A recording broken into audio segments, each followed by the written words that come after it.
got cooking. Please welcome Chef Randy Feltis with some more of your genius recipes. You always we got some things going on, Trace. Stuff. So muffin pan lasagna. Lasagna is already an amazing thing. Why not make it single serve? Look at that. There's a lot of good reasons for a single serve, right? Yes. Because when you make a large pan of lasagna, it takes a long time, number one. Yeah. But then when you put it down, 9 times out of 10, I eat it all. Where maybe I shouldn't be eating it all, especially when you see the recipe and the amount of cheese we put into it. Yeah. So, you know, it's okay to do really decadent things, but in smaller portions. Right. And I don't know, I'm always impressed when I go somewhere and I get my own little portion of anything. My own little pie, my own little cake, my own little lasagna. And busy families nowadays, like people are coming and going, so you can always just heat up yours, and then somebody else comes in, they have theirs. You know, it's not like you're reheating that giant pan over and over again, it's drying out. Okay. So, let's start with cheese. How is your lasagna making abilities, Tracy? I'd say I'm pretty good, actually. Yeah, yeah. And you know, I say that about nothing when it comes to cooking. That is so very I'm fair. okay. That's very fair. I'm feeling very confident then. That's a lot of ricotta. Is that what it is? That's ricotta. A little bit of pesto? A little bit of basil. Oh, basil, now, pesto, because it's Monday and I'm feeling a little lazy, there's not going to be any chopping today. Good. Yeah, I thought you'd feel that way. No, We've had some bad experiences with the knife. I don't like being on chopping duty at all. So check this out. Just grate your garlic in there. Basically, when you break down a garlic clove, the smaller it goes, the hotter it gets, the more intense it gets. So you rasp it in there, and it's fantastic. Okay, good. We have a nice little mixture. We have a nice little mixture, yeah, and you know what to do with the salt and pepper, right? Absolutely. All right. That's my specialty. Now, my recipe calls for spinach, wilted spinach, but I've been sneaking kale into everything for my son at home.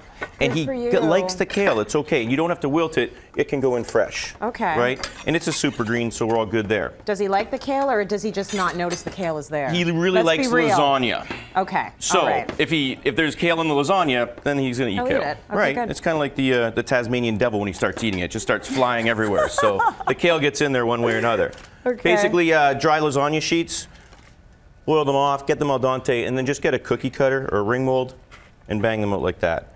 So now, do you put any tomato sauce in here? Because we haven't talked. Oh, there is. Got some tomato sauce right here. He's on it. He's on it. We got it right there. Let's start with tomato sauce. You want to build 2 today, Trace? One for you, one for me. How does that sound? That sounds good to me. Okay, so now we just start layering it up. So you used your little cutter to cut your noodles. Right, so we've got that. Give me some ricotta. Do you have a spoon anywhere? Yes, I do. How about a fork? I'll take it. It'll work today. Yeah, it's fine. Okay, then we start putting the fun stuff in. I've got fresh mozzarella. After we do a layer, right? Yeah.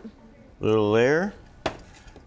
Fresh mozzarella just adds a little bit more moisture, right? How many cheeses by the end will we be putting in here? Only 3. Oh, that's it. But lots of the 3. Okay. You know, pick 3 stars and then you're good to go. So maybe a little bit of tomato sauce. Okay. And you can get creative. You can go with a little bit more layers of pasta if that's how you feel. You can go a little bit more layers of cheese if that's how you feel. Whatever really, your favorite is. Your lasagna is your lasagna. There. That's right. Very important, the garlic. And then obviously Parmesan at the end. I just thought of one other thing that's really cool about this. Yes? You may have vegetarian kids. You may have meat-loving kids. You can individualize them. Actually, don't tell your kids that. You're going to have to make tell them that. Yeah, 6 different lasagnas. No, but it is kind of a good if you wanted option, you're right? absolutely right. You could put some sausage in 1 or 2. I never even thought of that, Tracy. Yeah, you said you had 50 different reasons. Up. You're absolutely right. Top it off with some Parmesan. Very nice. Reggiano, right? And then the other beautiful thing about the muffin tin is you're only like 20, 25 minutes out at like 375. So it takes a little bit less time. Right. And we all know that time is an issue, right? Yeah, always. So, are you ready to go to the plate? Let's do it. Because the other thing I find that when you go with large pieces of lasagna, it's kind of sloppy, it's kind of messy. You put it out there and it's like, okay, throw some Caesar salad beside it. It's definitely not cute. And you know, in my house, we have to do everything cute. That's right. Everything should be cute. Kids like eating it when it looks cute. So, little tomato sauce. So I'd like to see how you're going to take this stuff out. Right. That's when things would go terribly wrong with me, trying to get it all out. Do you wait for it to cool a little bit before you remove it? Just a little bit. I mean, you don't want it at 375. You want to go a little bit under. But I do have one more job while I'm plating this. Yeah. I need you to grate Parmesan to cover this. This is going to be kind of the secret little thing at the end here. Okay, but I'm covering the little lasagna, right? You're covering this, the whole pan, Tracy. You get a little crazy. Watch your fingers. Yeah, I will. Watch my nails. Watch your nails. Unless you like eating shellac. In that case, you know what?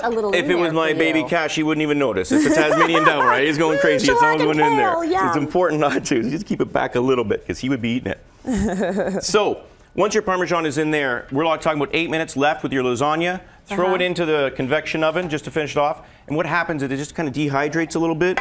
And what you're left with is a Parmesan cracker. Now, so that's basically what I'm making right now. You just shave Parmesan, dry it out, and then what you can do is you can take this, right? You can put it on top. All right, I hear you. Like this, you know what I'm saying?